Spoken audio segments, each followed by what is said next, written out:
Hi there, this is Zara. So I decided I was going to make another five more LGBTQ plus manga recommendations. I don't have any pride tops to wear today. They're all in the wash basically.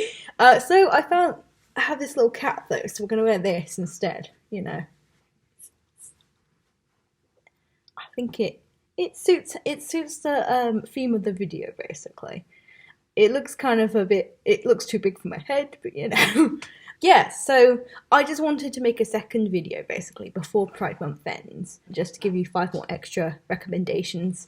I'll probably still have recommendations throughout the year, but yeah, no, I just wanted to do a bit of extra celebration basically. The main reason we have had the Pride Month is to actually raise awareness. A lot of my family ask why I celebrate Pride and why I celebrate Pride Month, and so I'm going to basically explain why. Currently, same-sex marriage is only legal in 29 countries out of 195 countries. So there's a heck of a lot of countries that don't actually allow same-sex marriage. This means that a majority of gay couples cannot even get married in their own country. Not having same-sex marriage legal encourages homophobia in the general population, and it also creates internalized homophobia with those people that are LGBTQ plus as well. Even within the 29 countries, only 29 of them actually have it legalized on a national level. For example, the United States, it differs between state to state. These bans on same-sex marriage within states perpetuate a stance of intolerance, which we can also see throughout main media. One of the things I really love watching is Marvel movies, and I'm a big fan of Iron Man, Winter Soldier, and Scarlet Witch. Although I found it very frustrating the lack of representation that is within these movies. I'm immensely frustrated that during WandaVision, so Wanda has a son called Billy, and he's quite well known within the comics to be gay. And I was really excited to see maybe just a simple conversation that he might be gay. Just maybe show some interest, I don't know. I wasn't asking for much. I just wanted a simple comment or something. I don't know. I know that it's a really short series, but it could have made a lot of difference to a lot of people. Marvel keeps saying they want to put representation in, but every single time they bloody say they're going to put representation in, they don't really follow through basically. I also feel like they missed out on a major opportunity with the character of Bucky. His relationship with Steve and his later relationship with Falcon both seem highly suggestive of he likes them basically. And it could even just be a one-way street where he just likes them. But Steve seems to really like Bucky as well. I'm going to mostly focus on the relationship with Steve, as I haven't seen much of Winter Soldier and Falcon yet. But it has been highly suggested to me from what I've read and what I've seen that the same thing happens with Winter Soldier and Falcon as happened with Bucky and Steve. If we look at Steve, until the last movie, he was basically willing to drop everything to help his friend Bucky. It's just ridiculous that they still think they're just friends. Bucky the character is actually based on a different character in the comics who was actually gay himself, so it doesn't make sense why they would not have him just come out basically.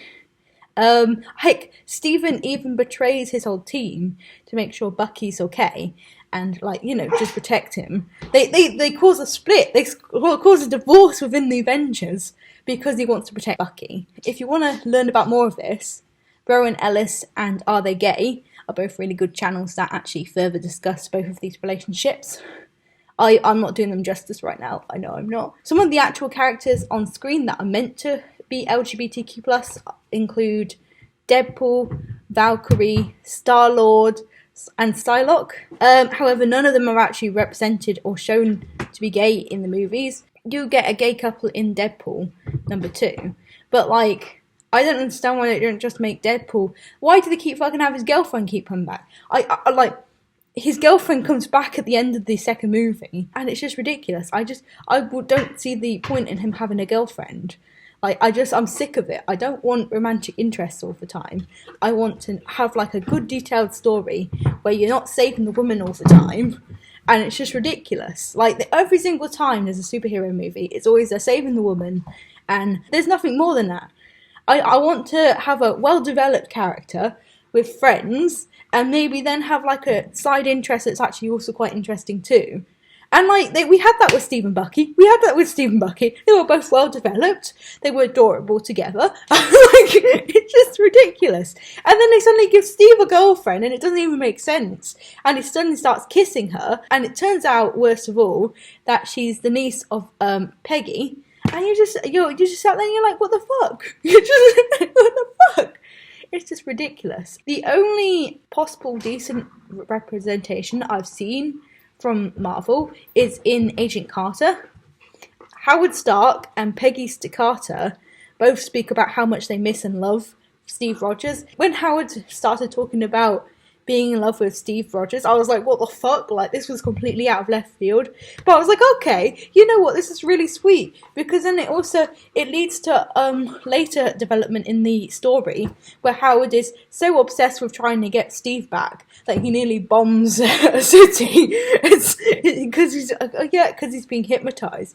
It's so heartbreaking when he's like, no, we're gonna get Steve back, and Peggy's like, no, we've got to leave him. I'm sat there and I'm so upset with it. Yeah, it was a really good representation, I thought. And also, they had an interesting relationship between Dottie Underwood and Peggy. They both seem to have an understanding with each other. And it's like there's highly suggested that there's a romantic spark between them, but despite them being nemesis. It would have been really good had they not cancelled Agent Carter after like 2 seasons. If they developed their relationship to an actual dating kind of thing, I think that would have been really good. Like, it would have been really interesting to see, because under all of that, Dottie Underwood didn't seem too bad. Like, she'd had a lot of brainwashing going on, but like, she could every now and then be really good. And I sat there, I was like, come on, Dottie. I understand. I'm very lucky. I live in a country where it is legal for same-sex marriages to happen. However, homosexuality wasn't always legal in my country. It was only legalised in 1967. My grandparents were both police officers, and they both grew up when it was illegal, basically. Even after 1967, a same-sex couple could not show affection in public. Also, it's important to note that this law only existed in England and Wales, not in Scotland and Northern Ireland. In 1972, the first Pride March took place in reaction to the Stonewall riots in New York in June 1969. Surprisingly, though, it wasn't until 2000 that it became legal for same-sex couples to actually have sex, even. When I first realised I was bi, I had a lot of concern about coming out to my grandparents because they were police officers and because they'd basically grown up with this homophobia, and I really thought they were going to disown me. It took me 8 years to come out to them, and I just decided to wait till society was a bit more accepting of everything. I was like, okay, if they see enough gay stuff on TV, maybe they'll get better. Yeah, no, because I used to regularly see them, watching EastEnders or something, and then there'd be a gay couple pop up, and then they'd say something homophobic. So I sat there and was like, no, it's not a good time to tell them just yet. Yeah, no, I honestly thought I was going to wait until they died of old age, and just then tell all the rest of my family. Yeah, but over the past, year, I had a very stressful year. Oh god, it was so bad. I had several attempted break-ins, and then I had a lot of crime afterwards at where I used to live, and I just kind of hit a breaking point where I didn't care about anything anymore. And so I was like, you know what, while we're feeling really down like this, we'll just come out to them. So I sent them an email, and then a couple of hours later I called up Gran and said, hello, did you see the email I sent you? And she's like, oh yes, it's absolutely fine. And I'm like, oh, okay. I've been waiting 8 years for this. And they just say it's fine. Yeah, it was very surprising how okay they were with it. I don't know if it's because I gave them enough time to basically react with me not there. And, yeah, I think it was probably the best way. Yeah, they haven't disowned me yet. But another issue I have with being bi is that my dad lives in the Middle East due to work. And of course, it's still criminalised over there, homosexuality. I mean, I'm not even 100% gay, I'm 50% gay. And I still worry when I go over there. I'm still worried they're going to suddenly find something on me and then arrest me.